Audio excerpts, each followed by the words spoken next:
Good morning, Eurytion County. This is 98.6 Lifeline, giving you hits since 96.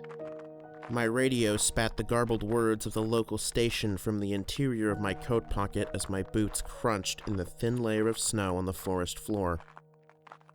The frost-coated conifers swayed gently in the morning breeze overhead. It's gonna be a cold day, folks. We're looking at a high of 32 and a low of 23 with light snowfall throughout the day. If you're on your morning commute right now, watch those roads. They're gonna be slippery. Up ahead, the forest trail split two ways. A wooden signpost sat at the crossroad, labeling the path to my left as Basker Trail and the path to my right as Long Deer Trail. I reached into my pocket, hand gliding past my radio to pull out a paper map. I unfurled it and ran my finger across the paths to determine that Basker was the correct way to go. Now on to the news. This first segment is a little morbid, so I'll pass it over to Ralph the Reaper. A new voice came over the radio a few moments later. Thank you, Pete. The fire that was raging through the Eurytion Nature Preserve was finally put out by firefighters late last night. The blaze managed to consume more than 2,500 acres of forest and raged for 12 days, making it the largest forest fire in the county's history. I folded the map back up and stuffed it in my pocket before walking down Basker Trail. According to reports that have just been released this morning, 3 firefighters were found dead shortly after attempts to extinguish the flames began. All 3 of them suffered serious injuries that implied foul play. Sitting off to the side of the trail about 60 feet ahead of me was a rusted red phone booth. I'd seen phones like this all around Eurytion County. Apparently they'd been put in during the 70s after the Roanoke Lane disappearance event, in case people got lost in the woods. One of the firefighters was found dead within their fire truck, with a circular hole in their throat and a blood-stained pen resting on the dashboard. Another was found to have been laid on their back and disemboweled about 500 feet from the truck. The third's body was about 30 feet away from the second, with several deep stab wounds in the chest and abdomen. Additionally, a 4th firefighter, who had been working with the other 3, went missing on the day of the incident and has not been seen since. Authorities fear for the worst. My condolences go out to the families of Clyde Harris, Derek Torres, Fire Chief Ross Williams, and the missing Marshall Thomas. If you have any information on the potential whereabouts of firefighter Marshall Thomas, please contact the Eurytion County Police Department. About a half mile in the distance, jutting above the shifting tree line, I could see my destination, the Watchtower. As the cold nipped at my gloved fingers, I could only think of how pleasant it would feel to wrap myself up in a blanket and doze off into a peaceful slumber. On the chest of each of the 3 bodies, a triangle was drawn in the victim's blood, appearing to have been traced by hand. This detail matches the modus operandi of the mysterious Eurytion triplet killer, a serial killer with 12 previously confirmed victims, all of which were killed in groups of 3 in the dead of night. As with previous investigations, forensic analysis of the triangle markings has failed to identify a culprit's DNA. Police are, once again, stumped as to the possible identity of the triplet killer. Back over to you, Pete.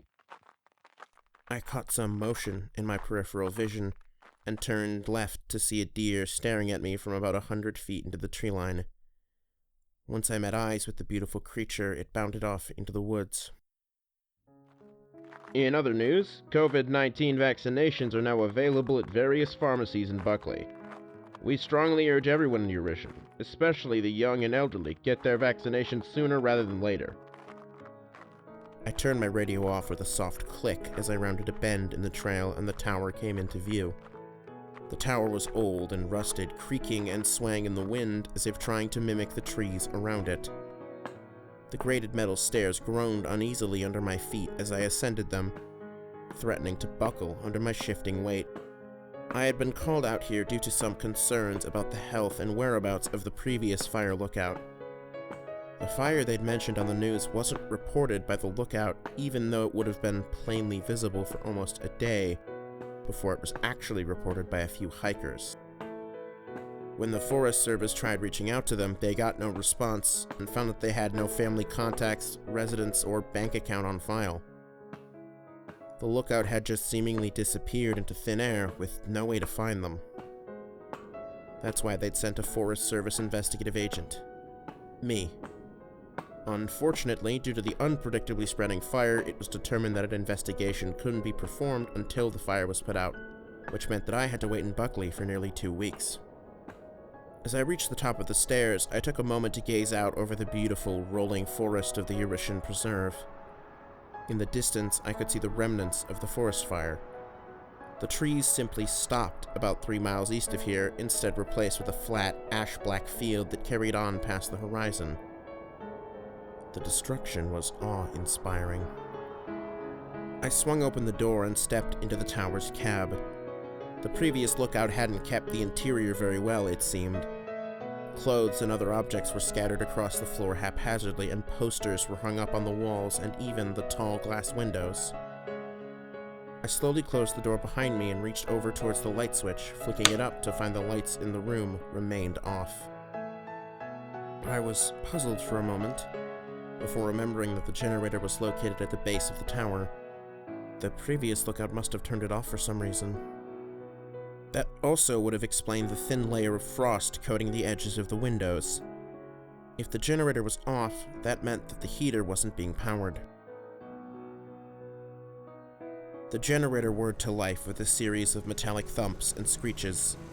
I pulled my coat tighter and turned back towards the stairs before catching movement in my peripheral vision once again. I glanced over to catch what I assumed was the same deer from earlier, staring curiously from a distance of about 150 feet past the tree line. When I looked over at it, it once again turned and pranced away into the woods. The interior of the tower's cab was filled with the smell of burning dust as the heater warmed up. I reached over towards the light switch and flicked it to see a single bulb in the ceiling flash and sputter for a few seconds before fully turning on. With the room now slowly heating up, I got to work looking around the room for clues as to what might have happened at the prior lookout. From the objects scattered around the place, it looked like they had abandoned their post suddenly, as if they were in some kind of hurry. I glanced over to a wooden desk pressed up against the window, which had a closed laptop sitting in the center. I tossed a pink t-shirt with a small black dog on the front off of the desk chair and sat down, reaching forward to open the laptop. I pressed the power button to find no response. The laptop was out of battery. With a sigh, I swung the backpack off my back and pulled out my charger. I plugged it into the laptop and then into a power outlet under the desk. That laptop might contain crucial information, so no matter what, I would need to stay around until it was charged up. The problem was that it looked like an ancient beast from the early 2000s, so it would probably take all night to charge to a usable level. I really didn't want to stay in this rickety tower overnight, but it looked like I wouldn't have much of a choice. I'll be here for a while, I thought. Might as well look around. I began to inspect the posters hung up on the walls and windows. The first one that caught my eye was an advertisement for Camp Babushka, the local summer camp within the preserve. I wasn't entirely sure why they'd have a poster for the summer camp up, unless they'd been a prior attendee or something. From what I'd heard of the previous lookout, they'd been in their mid-20s. As I glanced to the right of the poster, I noticed a torn sheet of paper taped onto the window. The top of the page had scrawlings that numbered the years of 2014 to 2018, with every year except for 2016 crossed off in red marker. Below that were the 12 months of the year, with all of them crossed out except for October. Towards the center of the page were the days of the month, with only the 3rd through the 7th remaining untouched by the red lines. October of 2016, between the 3rd and the 7th. Below the strange pseudo-calendar was a reminder of the radio's rescue frequency, 82.5. My eyes wandered down to another piece of paper taped to the window. The top of the page read Baktun, and several dates were listed below it. December 8th, 4:35. March 2nd, 8:30. June 8th, 12:24. September 18th, 16:18. December 21st, 2012.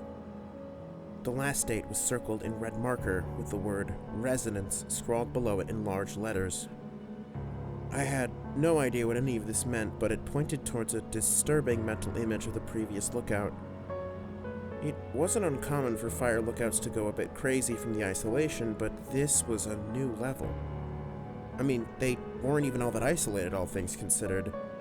The nearest town was a few hours' walk through the preserve and an hour drive. The room being somewhat messy started to make sense.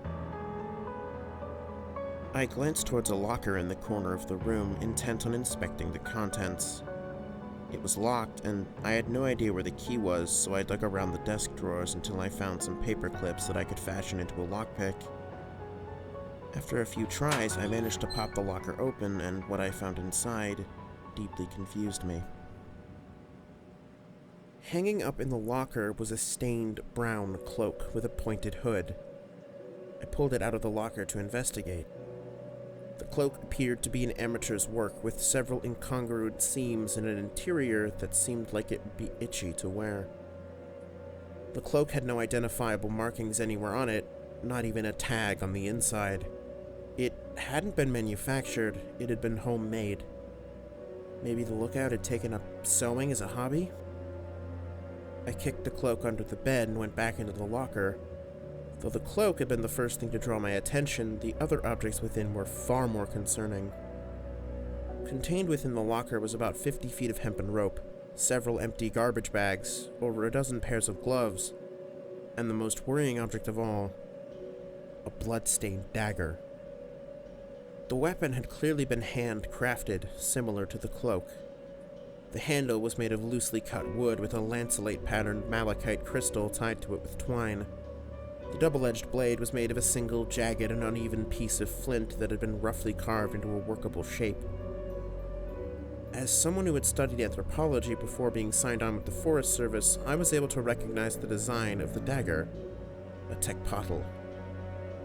I glanced from the bloodstains that covered the dagger to the stains on the cloak peeking out from under the bed to quickly determine that they were one and the same. Had the previous lookout been hunting animals? That was highly illegal. The preserve didn't even allow people to purchase a hunting license. I reached down to my belt and felt the cold, reassuring steel of my handgun. This was all starting to feel a bit wrong. I moved away from the locker and towards the small, unkempt bed in the other corner of the room. I knelt down, scanning my eyes underneath it to check for any potentially hidden objects, and found nothing. A sharp, crackling sound caused me to jolt to my feet and spin around.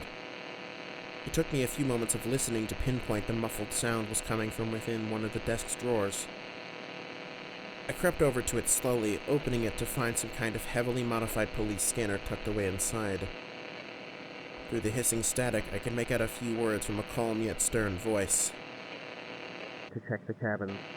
Keep an eye out for, and by nightfall, bastard managed to locate the capture is not. A few seconds passed before what I could only assume was a response came through. Affirmative. Alone, I presume, as pretty using obfuscation. Have a syringe with me just in case. We'll raise after this. After that, the scanner went silent. I spent the next few hours swabbing every object I could think of for possible DNA testing and occasionally checking to see if the laptop would finally boot up. By the time the sun began to dip over the horizon, I started to worry that it might be bricked. With the forest fading from my vision and into darkness, I decided to try one last time. To my surprise, the laptop booted successfully. I saw the Windows logo and a slowly rotating circle that indicated the laptop was loading. It would probably take a while, so I took the time to step outside and watch the sunset. The The forest was bathed in a ghastly purple light as the sun sank below the horizon. The chirping of birds began to die down as the silence just before night hit the wilds of the preserve. I turned to head back inside before I noticed movement on the forest floor. The deer was back again. It was standing at the edge of the tree line, staring up at me blankly. I met eyes with it, fully expecting it to flee again, but it remained almost perfectly still, challenging my gaze. I kept my eyes fixed on it for about 30 seconds before concluding that I had more important things to do. I turned around and walked back inside, closing the door behind me. Are denying any responsibility for the injuries suffered by Miss Ames on the 4th. My radio spat out the garbled evening news report as it sat on the desk next to the laptop. My eyes were fixed on the screen, watching the circle spin around and around, stuttering occasionally. Now, I can't think of a scenario where you could get third-degree burns from working on a dam, but I'm willing to give Miss Ames the benefit of the doubt here. We all know the track record Pharos has, folks. I'd say it's best we wait until evidence presents itself. The screen turned from black to blue as the startup completed, and I was put on the default Windows 7 desktop. Thank God this thing isn't password protected, I thought.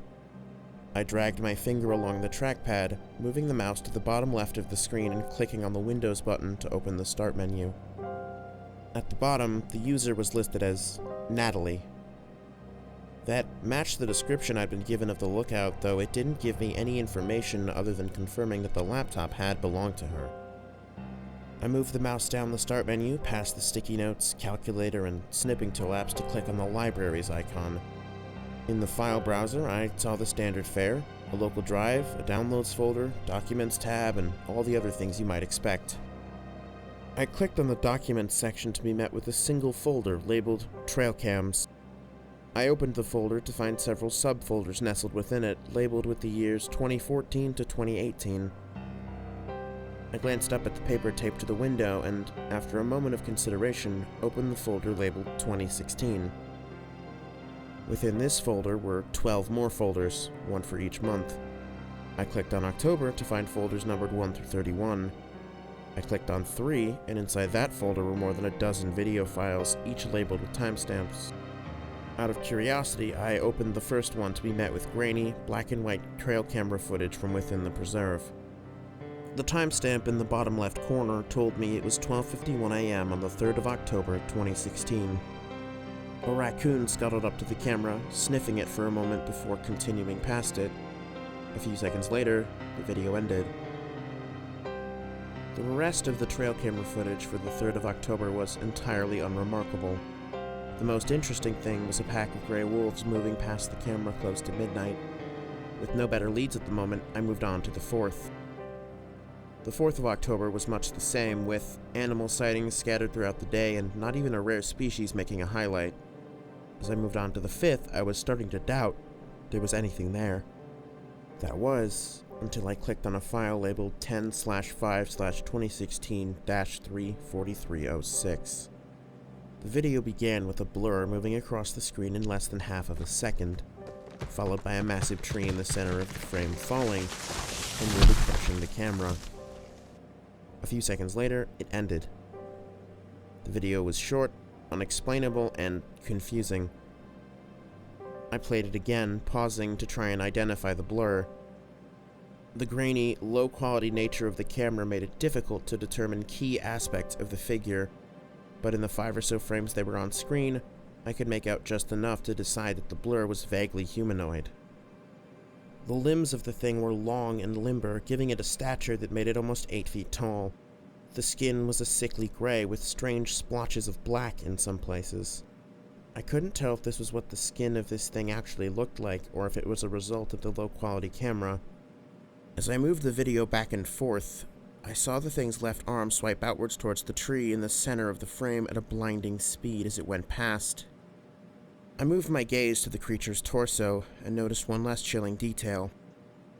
Though I couldn't make out the design or exact coloration, I could make out the blob of gray that covered the creature's torso. A shirt. Covering its legs, I saw a similarly colored pair of pants. This thing was wearing clothes. As I leaned back to process this, the bulb above me flickered. Then, the room was smothered in darkness. I heard the buzz of the heater dying down as the power went out. I shook my head in frustration, slowly getting to my feet and fumbling around for my flashlight. I turned it on, a radiant beam piercing the sea of black and scattering long shadows across the room. I moved towards the door and stepped out into the cold night air. It was a starless night, the kind that makes the hairs on the back of your neck stand on end just walking out on the porch. The half moon inching across the sky did almost nothing to illuminate the world around me. I couldn't see anything outside the light of the flashlight beam, not even my own nose. The metal stairs groaned at my arrival as I descended to the forest floor. I had expected something to be wrong with the generator, but it was seemingly in perfect condition. It had just been switched off. I grabbed the ripcord and pulled a few times before it whirred back to life. I turned back towards the stairs and began to ascend before my flashlight hit something that made me stop dead in my tracks. Standing on the steps about 30 feet up, looking down at me, was that same deer from earlier. A chill ran up my spine as I hesitated. I couldn't pinpoint exactly why, but something told me that this deer was wrong. Every neuron in my body was certain that if I took another step up those stairs, I would die. I racked my brain, trying to pinpoint exactly what was so unnerving about it. After a few moments, I realized deer are not supposed to have front-facing eyes. I let out a shaky breath, skin paling as I came to that horrifying conclusion. At the same time, the deer took a single step down the stairs and began to unhinge its jaw. The inside of its mouth had 32 yellowing teeth with incisors in the front and molars in the back. Human teeth. I ran as fast as I could, barreling through the ankle-deep snow and kicking up clouds of frost behind me. The trees passed by me like shadows in the dark, branches taking on the silhouette of hands reaching out to grab me. I saw the rusted phone booth in the distance, the red box like a buoy of safety in the churning ocean of night surrounding me. I practically dove inside and slammed the door shut behind me with a metallic clang before hurriedly punching 911 into the keypad of the repurposed payphone. I moved the phone up to my ear and listened to the tone. 911, what's your... A soft beep cut off the operator, followed by the sound of a phone being picked up on the other end. 911, what is the exact address of your emergency? A different voice asked. I can't exactly tell them about a deer with human teeth, I thought. There's no way they'd believe me, but there's definitely enough here for the police to get involved. If I can change my story a little bit, there will still be enough evidence for them to believe me. I'm in Emergency Booth 21 in the Eurytion Nature Preserve on Basker Trail. I'm an investigator for the Forest Service, and I've been looking into the disappearance of a local fire lookout. I think it's possible that they were murdered. I found bloody garbage bags in a locker in the Basker Watchtower, along with a bloody knife and some kind of brown cloak. All right, sir. Do you believe you are in danger? Yes, I affirmed shakily. While I was in the tower, someone turned off the generator. When I went to fix it, I think I saw someone with some kind of weapon on the stairs. A few moments of silence followed before I got a response. All right, an officer is on the way. Does that phone booth have internal heating? I saw my ragged breath crystallize into fog in front of my face. No. It may take some time for an officer to arrive. We are moving as fast as we can, but the nearest officer is some distance away. Does the Watchtower have a functional heater? Yes. Do you have adequate winter clothes? I looked down, realizing that I had made the stupid decision to leave my coat in the tower. I had only expected to be out for a minute or two. No. Are you armed? Yes, I have a handgun. I'd advise you to head back to the Watchtower if you think it's safe to do so. At this temperature, hypothermia can set in within 30 minutes. Keep your handgun at your side, and whatever you do, stay calm. Help is on the way. Okay, I responded shakily, pulling out my handgun. I'm heading back to the Watchtower. The walk back was silent and nerve-wracking. I feared that something was circling me in the dark, always closing in but never arriving. My body shook and my joints ached from the cold. A few times I thought I saw movement out of the corner of my eye, but every time I looked, nothing was there. I stumbled up the steps of the Watchtower wearily, nearly falling over several times. I swung open the door of the cab, shambled inside, and then closed and locked it. Immediately, I was wrapped in the air's warm embrace. I let out a sigh of relief and sat down at the desk. The police are on the way. I'll be fine. My train of thought was interrupted by a clattering sound on the steps outside. I snapped my head over to the door as I heard the creaking of metal getting closer. Someone was coming up the steps. I stood up uneasily, hand hovering around my holstered firearm as I slowly, quietly backpedaled away from the door. The handle wiggled once, but the door didn't budge. All was still for a few moments. Then, my relief turned to fear as I heard something heavy slam into the other side of the door. I saw the door rattle as it held against the unknown force before a second blow slammed into it. A spot at the center of the door buckled inwards slightly, splinters of wood falling to the ground. I turned to the open locker, quickly making my way towards it as I heard another thud and the cracking of wood. I took one last look towards the door to see the head of a lumber axe sticking halfway through it. I slowly closed the locker's door until I heard a soft click. Not a moment later, I heard a fourth and final impact. Peering through the slits in the locker door, I could see a gloved hand reach through the hole in the wood, turning the lock and withdrawing before opening the door from the outside. The figure that stepped into the tower's cab was not what I had expected to see. They wore a pair of gray motorcycle pants paired with a beat-up greaser jacket, combat boots, and some thick leather gloves.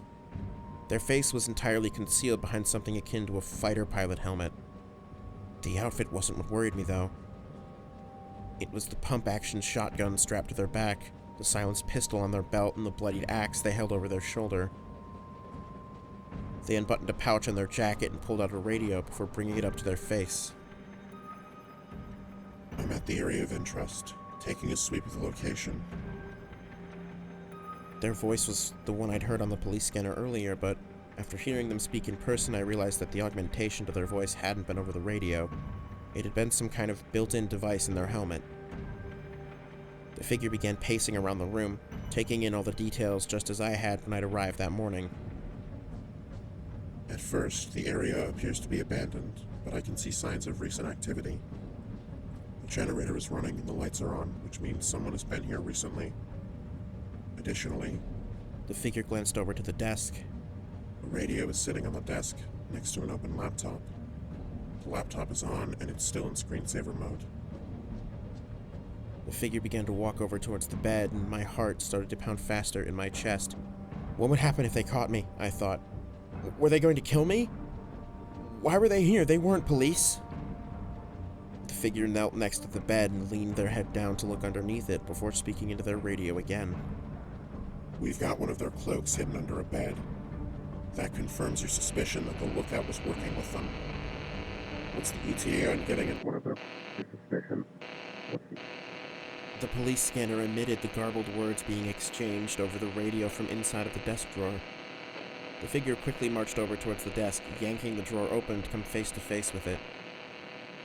I've located a modified radio wave interceptor inside of the cab. They've been listening to us, likely all day. I suggest establishing a zone of high alert around the Buckley Township and surrounding woods. Possibly file a missing persons report if that guy who called from the booth earlier doesn't show back up here within the next hour or so. The figure walked away from the desk and over towards the locker that I was currently cowering inside of. Realizing that there was no way I'd be able to escape without them seeing me, I took a deep breath, and after a moment of hesitation, leapt out of the locker. "Freeze!" I ordered, reaching for my gun. As a member of the figure took a single step forward and swung the butt of their pistol into my hand, causing me to scream in pain and drop my weapon. Before I could even react to what had just happened, the figure slammed their boot into the side of my leg, knocking me off balance. On the way down, they grabbed my collar and yanked it upwards, pulling me into a half-sitting position as my arms flailed wildly. They took another step forward, dragging me along with one arm before using their grip on my collar to bash the back of my head into the wall behind me. I felt my brain slam into the front of my skull, and my vision went white for a moment before I lost consciousness.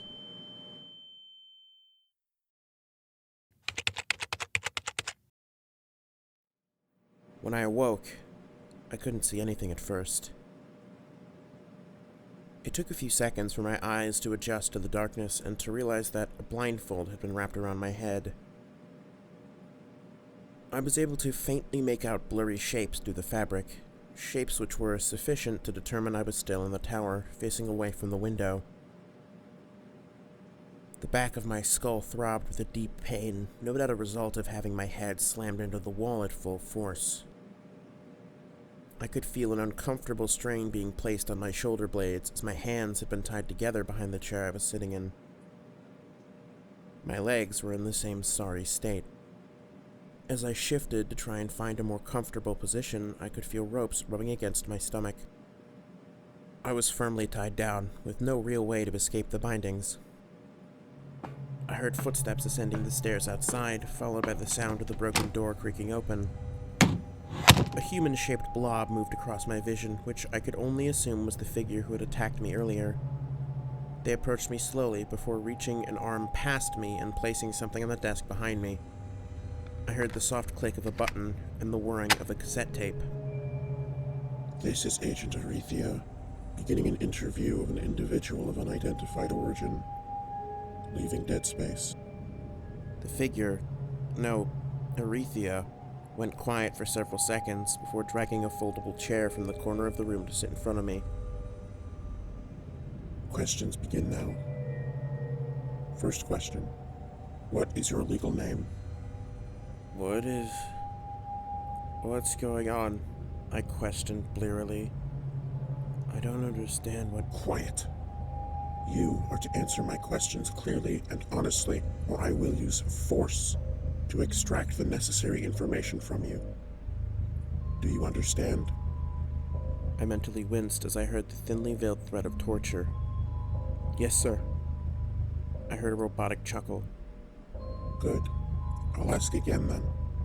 Question 1. What is your legal name? Andrew Rigby Miller. I'm 29 and I'm a... I didn't ask how old you were yet. Yes, sir. Sorry. Question 2. Date of birth and place of residence. December 9th, 1992, 151 Autumn Drive, Long Pine, Nebraska. I could feel my heart pumping inside my chest, each thud booming like a shotgun blast in my head. That's a long way from here, Andrew. Question 3. What brings you to Eurytion? What brings me to Eurytion? How was I supposed to respond to that? Work for the Forest Service, sir. I'm an investigator. I was sent here to figure out what happened to the last lookout. I'll bet, They muttered under their breath. Question 4. Which group do you affiliate with? What? I was totally thrown off by this question. What could that even... Answer my question. I felt the cold steel of a silencer press against my sternum. My heart started to thump at a breakneck pace. The Forest Service? I responded weakly.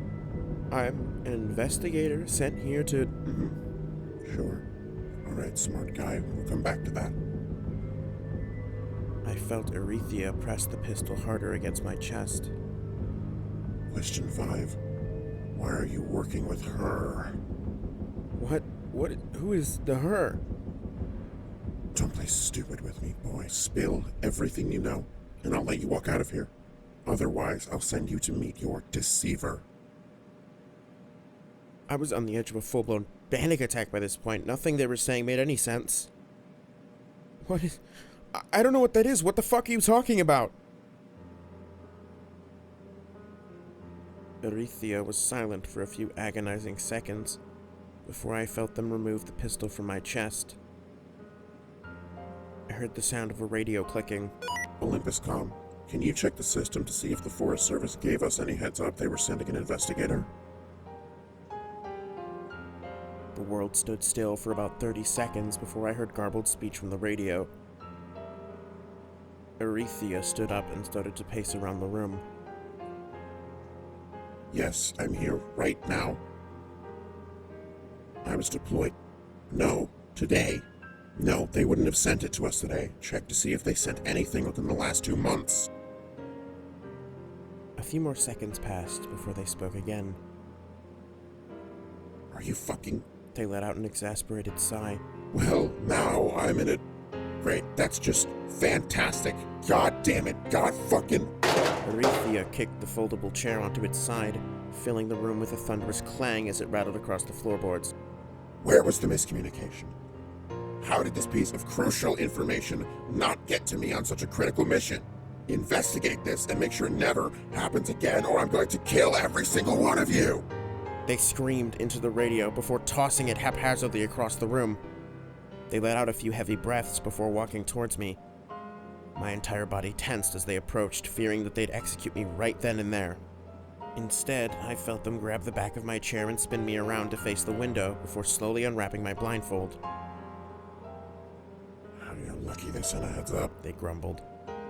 Unfortunately, the eggheads at Olympus failed to relay that to me, the person who actually needed to know about it.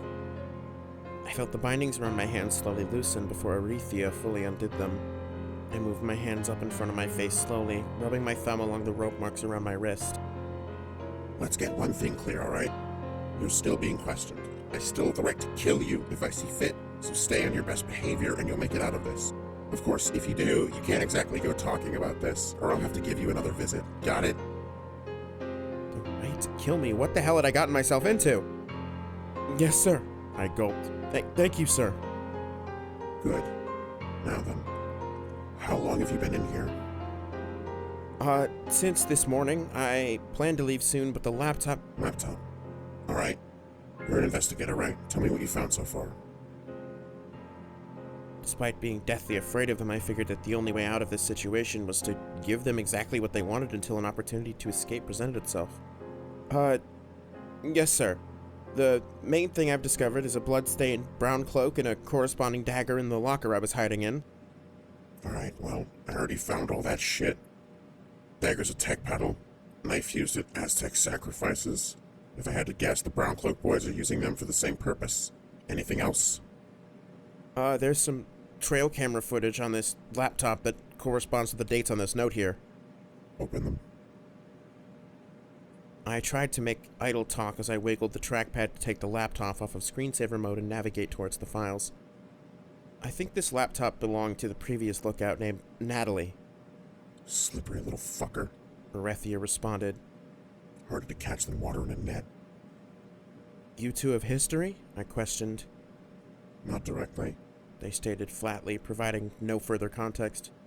Okay, sure. I hovered over the video file. There's some really weird shit on this file.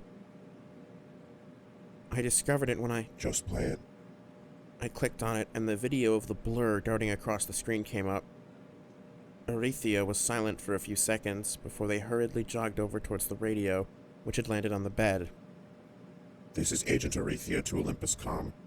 I've located some video evidence that corroborates Roskin's initial debrief statement shortly before his disappearance, found on hardware previously possessed by an NSO.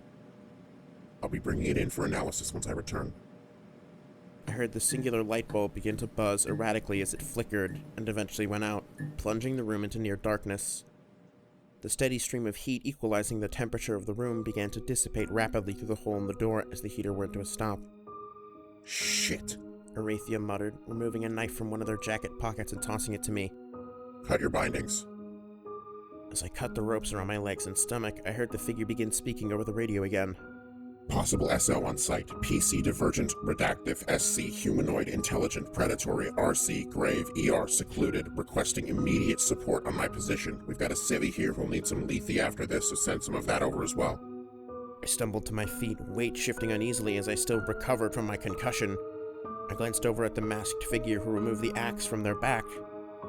Along the side of the handle, I could see strange symbols carved into it. Not any recognizable letters, just meaningless shapes and the occasional line. Engraved into the axe head were the words, "Property of Paul Bunyan." Listen very closely. The figure commanded. We are in grave danger. Follow my directions carefully. What we face is... They were cut off by 3 polite knocks against the door. The sliver of moonlight that had previously filtered through the hole in the wood was now being obfuscated by something standing on the other side. Eurythia tensed. Hello? A woman's voice came from the other side of the door. I'm the current fire lookout, Natalie Butler. Can I, come in? The voice sounded timid, tired, vulnerable. I moved to take a step towards the door, but Eurythia put a hand out to stop me. Hello? I can tell that someone's in there on account of the whole hole in the door thing. Listen, I don't know what you're doing here, but if you let me in now, I won't call the cops, okay? The girl on the other side of the door, Natalie, the person I'd been sent here to find, spoke like she was talking to a cornered dog. Looking at Eurythia, maybe that wasn't so far off. Just let me in or come out and we can talk this all over, okay? She pleaded. Eurythia leaned into their radio. Confirmed contact with SO. Preparing to engage. I heard a sickening, spine-breaking snap from the other side of the door, accompanied by a brief wet squelch. Fine, Natalie snarled. You serious types are no fun anyway. I saw the shadow under the door move and heard the sound of someone slowly walking down the stairs. After about 5 seconds, the sound faded out. I didn't realize that I had been holding my breath until I sighed in relief. Then, I heard something else under my feet. It was akin to the skittering of a woodland creature below the floorboards of a deck. My head swiveled to the window just in time to see Natalie smash through the glass and lunge for Eurythia, who stepped to the side at the last moment, narrowly avoiding a clawed hand aimed where their throat had been. Eurythia swung their axe over their head, but Natalie dodged in kind, scuttling backwards on all fours like a retreating scorpion, long hair dragging across the ground like a dry brush. I glanced away from them, frantically scanning the room to locate my dropped handgun. The effort was in vain. Eurythia must have taken it when I was unconscious. A loud crash reverberated behind me as the desk was hurled into the far wall. I spun back over to the fight just in time to see Eurythia chop off one of Natalie's arms in a swift strike. The flesh began to warp and change as 2 more limbs took the stump's place. This is fucking crazy, I thought. I need to get out of here. I sprinted across the room as fast as my legs could carry me. As I pushed open the door, I saw a blur of motion out of the corner of my eye. Before I could register what it was, an elbow smashed into my gut as Eurythia was thrown into me. I felt something in my abdomen rupture, and then the back of my head hit the doorframe. It took a few seconds for my mind to catch up with my body, and by the time I did, I'd slid down onto the ground and some other exchange of blows had occurred between the combatants. Currently, it seems Natalie had grabbed Eurythia by the helmet and lifted them into the air. I saw the visor crack as Natalie pressed inwards, trying to crush Eurythia's head between 2 massive arms that emerged from her sternum. Eurythia reached up quickly and undid the clasps of their helmet before yanking their head out and falling to the ground. Not a moment later, the empty helmet was crushed like a soda can. You motherfucker, the blonde-haired girl who'd emerged from the helmet snarled. Natalie's lower jaw split open like a praying mantis as she descended upon her opponent. Eurythia shoved the handle of her axe into Natalie's mouth like one would shove their forearm into the maw of an attacking dog. As the 2 struggled on the ground, I began to crawl backwards out of the cab. Black spots danced around my vision as the pain in my gut spread. A stabbing, tearing sensation that told me something very important had ruptured, most likely my liver. My hands felt clammy as they dragged me across the graded walkway and out of the cab into the softly whistling wind and snow. My attention was pulled back to the struggle inside with the percussive boom of a shotgun blast. Natalie was sent flying across the room with a follow-up kick as Eurythia scrambled to her feet. Eurythia looked much worse for wear, her left arm torn to ribbons and held to her body by dangling sinew. One of her eyes was quickly filling with blood, and a similar pattern was blossoming out from her torso, where I could see puncture marks in her jacket and the hidden ceramic vest beneath it. She leaned forward and spat out a glob of blood, which contained several shattered teeth. It was a miracle she was still standing. With her remaining functional arm, she grabbed some kind of syringe from her belt. She stabbed it into her neck and then pressed down on the plunger with her thumb, emptying it of the pink-tinted, clear liquid. Immediately, I heard the sound of bones snapping and popping back into place as her form righted itself. She nonchalantly grabbed her limply swaying left arm and jammed it back into the socket where liquid flesh bubbled around it and reconnected it to the hole. Though I couldn't see her from this angle, I could hear Natalie getting back up. Eurythia drew the silenced pistol from her belt and let 6 shots fly, each making an audible impact. After a moment, Natalie lunged back into view, diving towards Eurythia like a pouncing tiger. Eurythia turned her body to the side and stepped out of the way like a matador, flourishing a knife from under her sleeve as she did so. The ragged blade carved a line into Natalie's underbelly as she flew past, pain disrupting her equilibrium and causing a lapse in concentration, just long enough that she couldn't stop short of the window. She smashed through it, plummeting out of view. I glanced in the direction she'd fallen, surveying the rocky glade for any signs of her. All I saw was a familiar deer limping into the tree line. Eurythia walked over to me with a cold, tired look in her eyes. She sat down next to me, leaning her back against the cold railing as she searched for something in her jacket pocket. "You all right?" she asked in an indifferent tone as she removed a lighter from her jacket. "Yeah, shit, not really," I groaned, running my hand along my abdomen. "I think you broke my liver with your elbow."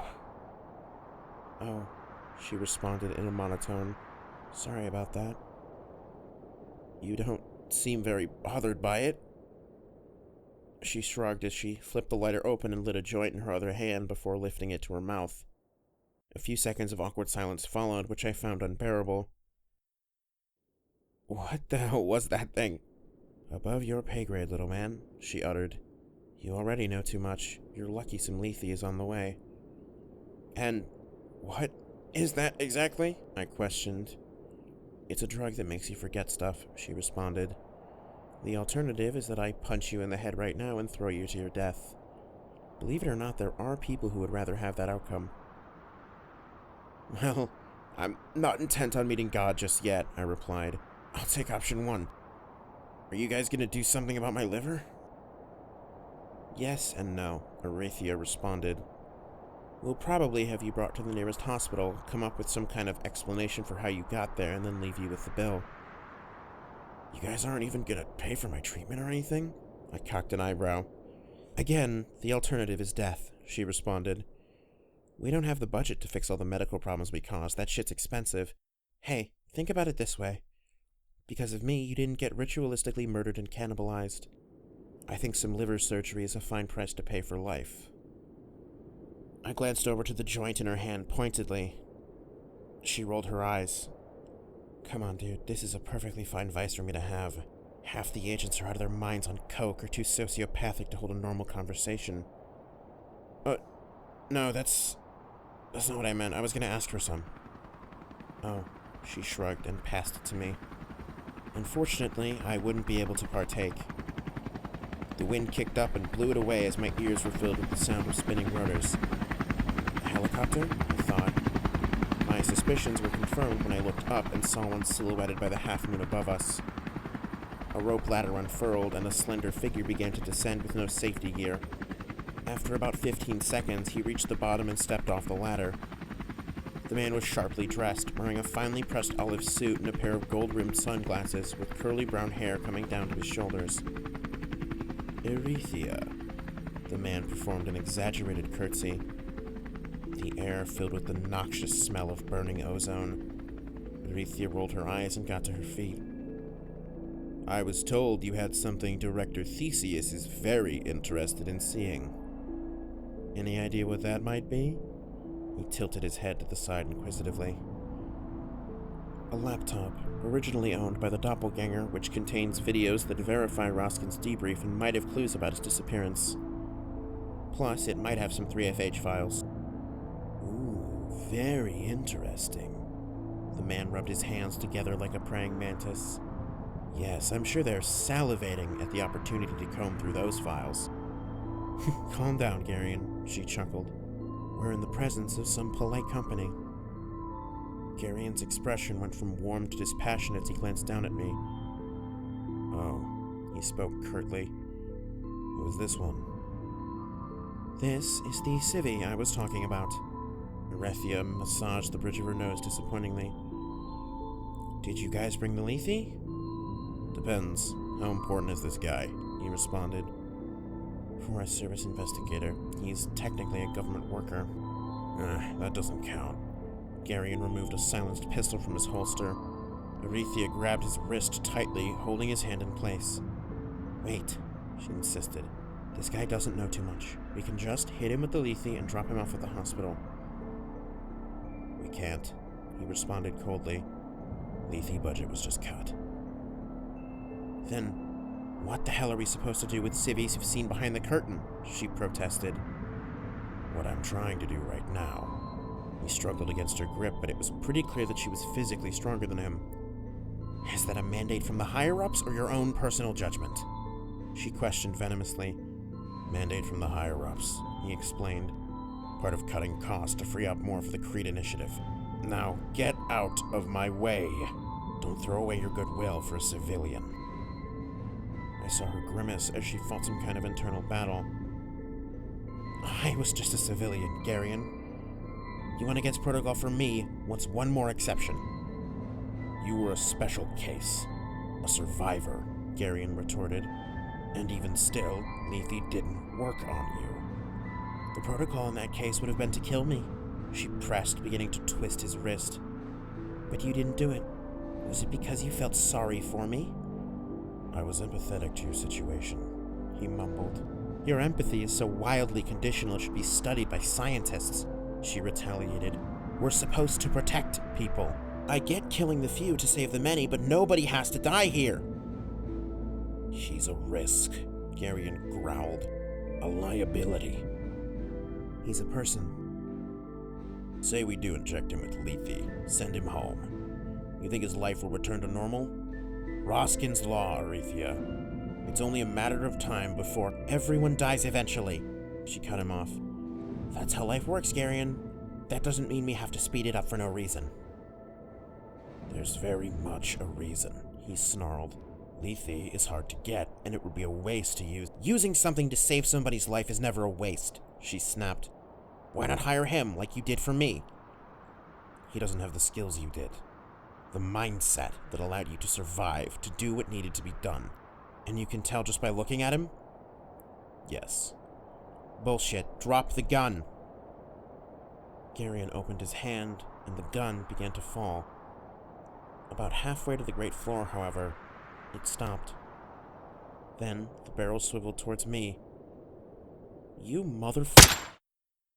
Arethia's curse was cut off as the gun was fired by an invisible force. The bullet tore through my brain before I had time to fully register what was going on, and I was rendered immobile. The last thing I saw was his boot slam into my chest, and the last thing I felt was a split second of my body impacting the ground 120 feet below.